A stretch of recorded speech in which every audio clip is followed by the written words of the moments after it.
In this video, we are going to continue our chapter that is reproduction in organisms.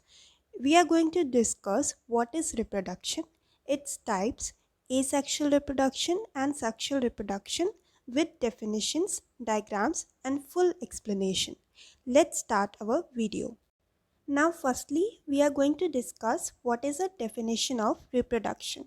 Reproduction is the process of producing offspring that are biologically or genetically similar to the parent organism. It means reproडक्शन वो process है जिसमें एक organism new generation या फिर new offspring या फिर new young one को produce करता है। वो यंग वन बायोलॉजिकली या फिर जेनेटिकली सिमिलर होता है अपने पेरेंट ऑर्गेनिज्म से। हम ये भी बोल सकते हैं जब कोई ऑर्गेनिज्म न्यू जनरेशन या फिर न्यू यंग वन को बर्थ देता है तब उस प्रोसेस को हम रिप्रोडक्शन बोलते हैं। Now let's C how you will explain what is reproduction in your examination. So, reproduction is a biological process by which an organism reproduces an offspring that is biologically similar to the organism. As I said before, reproduction वो process है जिसमें एक organism new offspring को produce करता है जो कि biologically या फिर जेनेटिकली अपने पेरेंट्स से सिमिलर हो सकती है। Now reproduction enables and ensures the continuity of species. Reproduction से ही एक स्पीसीज की कंटिन्यूटी मेंटेन रहती है generation after generation. It is the main feature of life on earth. Just imagine अगर रिप्रोडक्शन की प्रोसेस नहीं होती तो अर्थ पे कोई भी स्पीसीज एग्जिस्ट नहीं करती। So it is the main feature of life on earth. Now let's see what are the types of reproduction. There are basically two types of reproduction, asexual reproduction and sexual reproduction. Now, what is the definition of asexual reproduction? Asexual reproduction refers to the type of reproduction in which only a single organism gives rise to a new individual. So, asexual reproduction वो type है reproduction का जिसमें एक single organism new individual या फिर new offspring को produce करता है।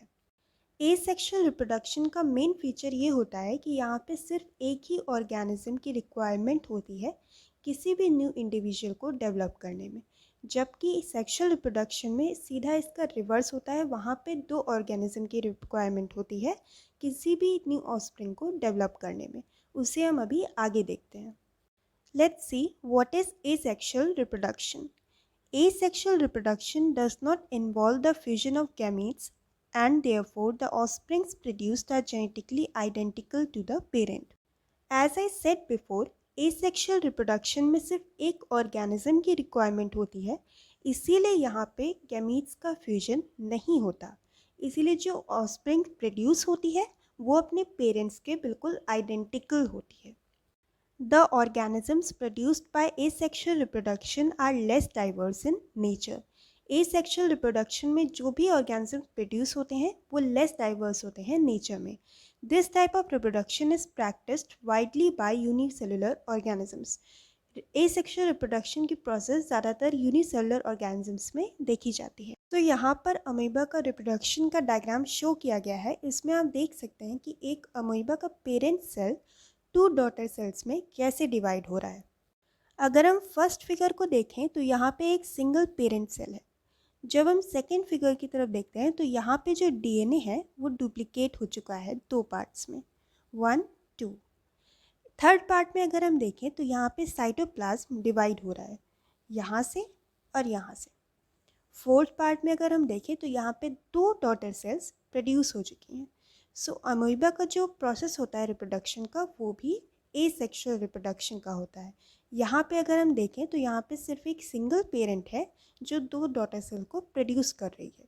सो ये एक एसेक्सुअल रिप्रोडक्शन का मेन फीचर है। Let's see what is a definition of sexual reproduction.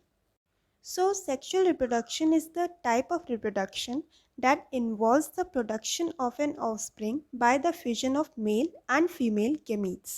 So, sexual reproduction वो प्रोसेस है रिप्रोडक्शन का जिसमें एक ऑर्गेनिज्म प्रोड्यूस हो रहा है बट उसमें मेल एंड फीमेल गैमेट्स का फ्यूजन भी हो रहा है। इट मीन्स फर्टिलाइजेशन की प्रोसेस से एक न्यू ऑर्गेनिज्म प्रोड्यूस हो रहा है। सो सेक्शुअल रिप्रोडक्शन का मेन फीचर क्या होगा, यहाँ पे दो ऑर्गेनिजम्स की रिक्वायरमेंट होती है जो कि अपोजिट सेक्स के होते हैं, क्योंकि यहाँ पे मेल एंड फीमेल गैमेट्स का फ्यूजन होता है। अब हम आगे देखते हैं कि इसमें कैसे प्रोसेस होती है सेक्शुअल रिप्रोडक्शन की। अगर हम इस डायग्राम को ध्यान से देखें तो यहाँ पे एक मेल गैमीट है एंड एक फीमेल गैमीट है। जब ये दोनों ही गैमीट साथ में फ्यूज़ होते हैं, यानी कि यहाँ पे फर्टिलाइजेशन की प्रोसेस होती है, तो ये एक जाइगोट का फॉर्मेशन कर लेते हैं। जाइगोट का कंप्लीट फॉर्मेशन होने के बाद एम्ब्रियो का डेवलपमेंट होना शुरू हो जाता है। After a gestation periods that is of 9 months एक न्यू बेबी का फॉर्मेशन होता है। सेम चीज़ इस डायग्राम में भी शो की गई है। यहाँ पे एक फीमेल है, एक मेल है। फीमेल से फीमेल गैमीट, जिसे हम एग या फिर ओवम भी बोलते हैं, उसमें 23 क्रोमोसोम होते हैं। एंड जो मेल है उसमें मेल गैमीट, जिसे हम स्पर्म भी बोलते हैं, एंड उसमें भी 23 क्रोमोसोम होते हैं। Female gamete and male gamete दोनों का ही फ्यूजन साथ में होता है और इस प्रोसेस को हम फर्टिलाइजेशन बोलते हैं। फर्टिलाइजेशन की प्रोसेस के बाद एक जाइगोट का फॉर्मेशन होता है जिसमें 46 क्रोमोसोम्स होते हैं, या फिर हम इसे 23 पेयर्स ऑफ क्रोमोसोम भी बोल सकते हैं। After complete the formation of zygote, gestation period की प्रोसेस से एक एम्ब्रियो का फॉर्मेशन होता है जिसमें कि 46 क्रोमोसोम होते हैं, या फिर 23 पेयर्स भी हम इसे बोल सकते हैं। Now let's see what is sexual reproduction. So sexual reproduction is a natural way of reproduction in humans, animals, and the majority of plants also choose to reproduce sexually.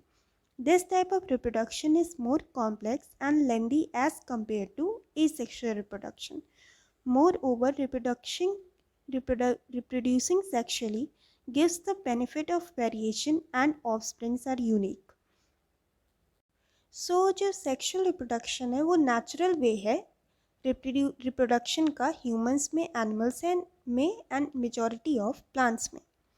This type of reproduction is more complex, ये बहुत ही complex and lengthy reproduction का type है as compared to asexual reproduction. But sexual reproduction का benefit क्या होता है कि इससे हमें ऑफस्प्रिंग्स में वेरिएशंस देखने को मिलते हैं जो कि एसेक्सुअल रिप्रोडक्शन में नहीं मिलते, क्योंकि वहाँ पे सिर्फ एक ऑर्गेनिज्म है जो न्यू जनरेशन को प्रोड्यूस कर रहा है, जबकि सेक्शुअल रिप्रोडक्शन में दो ऑर्गेनिजम्स की रिक्वायरमेंट होती है किसी भी न्यू जनरेशन को प्रोड्यूस करने के लिए। सो ये सेक्शुअल रिप्रोडक्शन का एक बहुत ही इम्पॉर्टेंट कैरेक्टरिस्टिक है। Sexual reproduction consists of set of events. We can divide it into 3 stages: pre-fertilization, fertilization, and post-fertilization. We will discuss these events briefly in our next video. Thank you for watching this video. Please like, subscribe, and share.